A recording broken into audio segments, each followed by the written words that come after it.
What's up, guys? We have a pool day today for you explained. So kind of getting a little bit of the why. If I really want to be fancy, some of the science behind why we're doing what we're doing, why we're making the training decisions that we're making. But before I get into that, please don't forget to hit that subscribe button, hit that thumbs up, and share with several thousand friends. But so again, we have a pool day, and so for anybody remotely new here, pool kind of is just the name for everything that pool stuff. So meaning basically back stuff, bicep stuff, and depending on kind of personal preference, some people put rear delts in there, which is what we did today. So today was basically what I would consider a complete back workout because we don't have a separate back day. So I'd really say back was the main focus. And then generally we always do one movement for rear delts and then one big movement for biceps. And then sometimes we incorporate some pump work in there as well too. But I'll kind of go through the staples, talk about a little bit of the pump work that I sprinkled in and how that might look different. But why I really consider this a complete pull day, particularly a complete back workout. What does that mean? What does that look like to you? So I'm going to discuss, we went more in the order of starting with lats. So again, some people talk about thickness, some people talk about width. And again, some people that are really sciencey people, for some reason that makes them butthurt. Where again, I understand what people are saying when they say that. But I also understand that generally, depending on what part of your body you're talking about, maybe there's not thickness and width, as far as lats are concerned. We'll have Cody turn around. We're going to look at his back.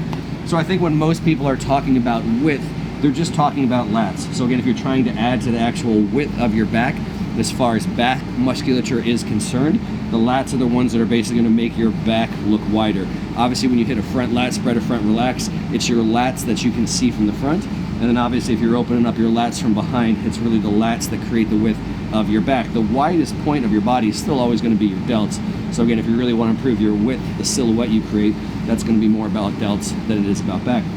But so when we talk about width, we prioritize lats. And I'm going to go through this whole order. I'm going to talk about how we do lats, how we focus on upper back, how we focus on erectors. And the reality is you can totally switch the order around depending on your goal. So right now we're prioritizing lats a little bit. If I was a little bit more about upper back, you'd see I'd probably flip-flop the order of the first two. I might even change out the third exercise if the goal was, again, something other than lats. So we start with a pull down. I'll have Cody actually turn this way now. So we do a pull down basically to prioritize lats. What do we want? We want something that's a big movement. So if we're doing a pull down basically from the start position all the way pulling down to the side, that's pretty much training the lats to their full contractile range. So maybe that's called that, I don't know, 150 degrees-ish range of motion. And again, if you're really concerned about what your lats function is, I think this is the best plane to do it in, as opposed to wide stuff, because if he does a wide movement and does a wide pull down, one, even if we just look at the range of motion involved there, that's what? That's going to be maybe 80-ish degrees of range of motion compared to 150-ish degrees of range of motion. And depending on the individual, when you come out here and pull to your side, some of this upper back stuff can work a lot. So if we do this plane, from here over here, give your training partner a hug.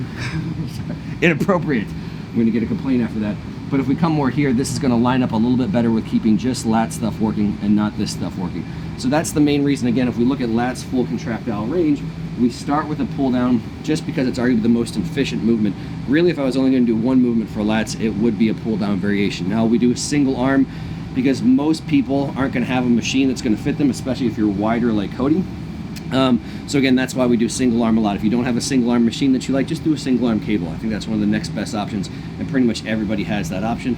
If you're at a home gym, then just do a neutral grip pull up. I think it's probably your third best option. Come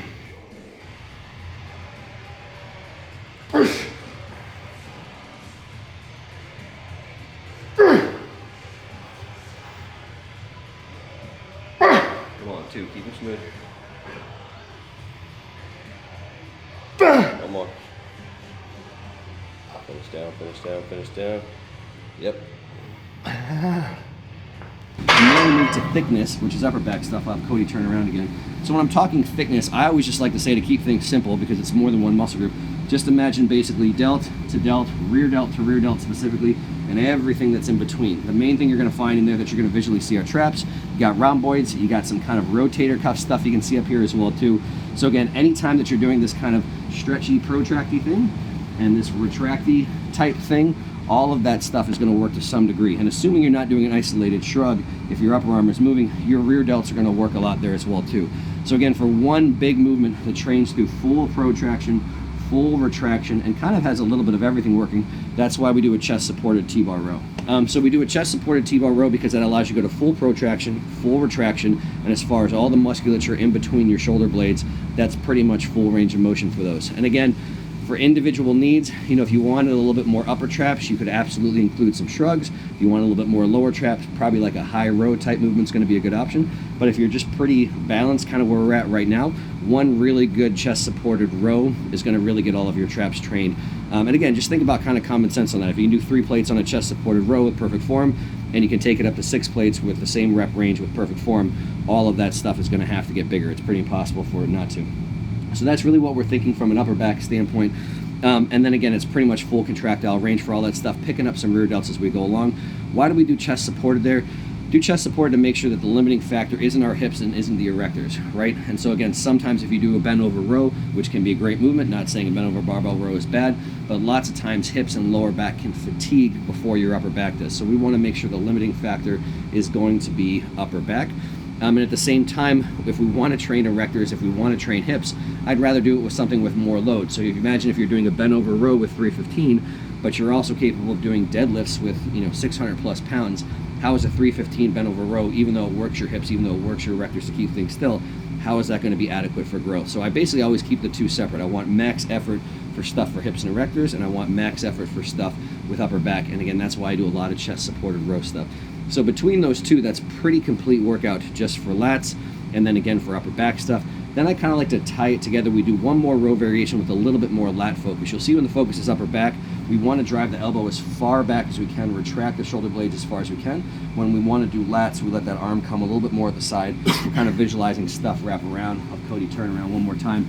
Because again, lats basically insert all down in this direction here. So you imagine they don't have a whole lot of power pulling straight back, so just row straight back for me. So again, if you just pulled straight back and had your elbow go as far back as you can, imagine again, lats and stuff pull this way. So if they really pulled tight, they would pull your upper arm smashed into your side.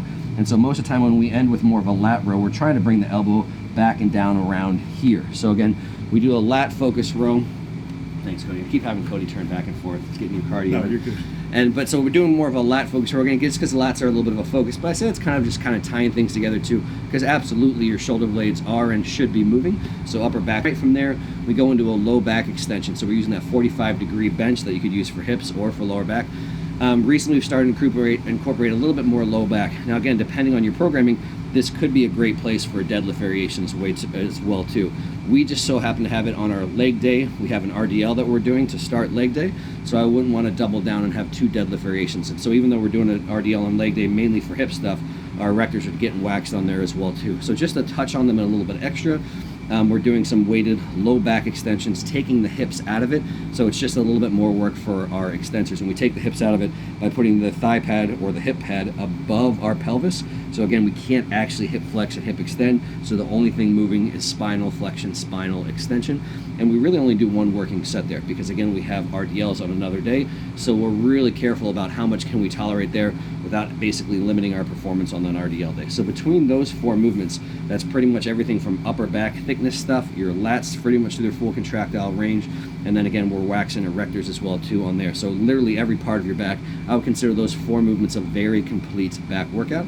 And again, feel free to switch the order. Feel free to sub in a deadlift variation. I could make a strong argument if you did have a deadlift as well too, you could put that to the very front of all of that if erectors is maybe the main part of your back you're trying to focus on, and then go in the same order. So if erectors were your goal, you could do RDL variation first, probably is the best for erectors, and then from there you could go pull down, you could do chest supported T-bar row, and then from there machine row. So feel free to flip-flop that order just a little bit. And then basically we just do 1 movement each for biceps and for rear delts.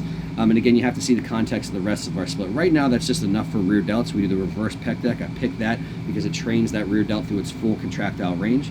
So there's really not anything we're missing. I occasionally like to do dumbbells and cables, and those can all be great as well too. But with the notion of efficiency, I like to just pick 1 motion as we can. So it's very stable. You're seated. You've got a chest pad, and again, rear delts pretty much their full contractile range. And if I wanted more volume, I'd just do extra there. And then for biceps, we do an incline cable curl variation.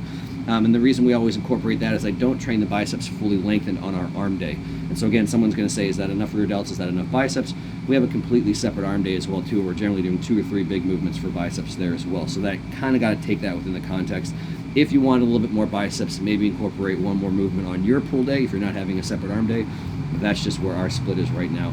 And then from there, we'll just throw in some pump work from time to time. So the way that we kind of snuck in some pump work today is after the end of our 2 lat rows, we just extended them right into a rope pullover. So that's basically just isolated the lats, taking the elbows out of the equation to a certain degree, just taking them for everything that they're worth. And again, anytime you're doing sub-maximal work to extend the sets, still training close to failure, I would consider those effective stimulus, effective reps for growing.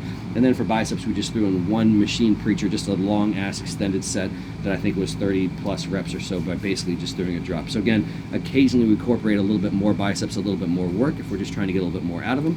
And normally it's like something like that where it's very dense work, just a drop set, superset, something like that, a lot in a very short period of time. So that is the pull day. And again, we basically are split now. We have a push, pull, lower, and an arm day. So again, hopefully that gives you some context of why we're doing what we're doing.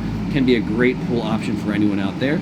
And again, just feel free to modify it to your needs. If you have any questions, comments, concerns, just want to tell me about your day, leave them in that comment sections below. And until the next one.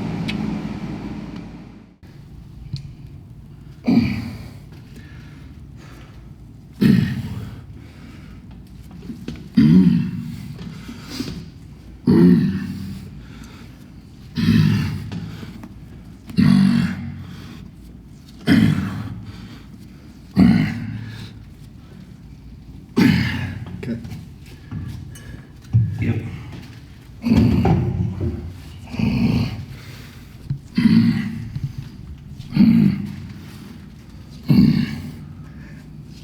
Hard squeeze at the top. Couple more. Slow it down a little bit. Hard squeeze. Go.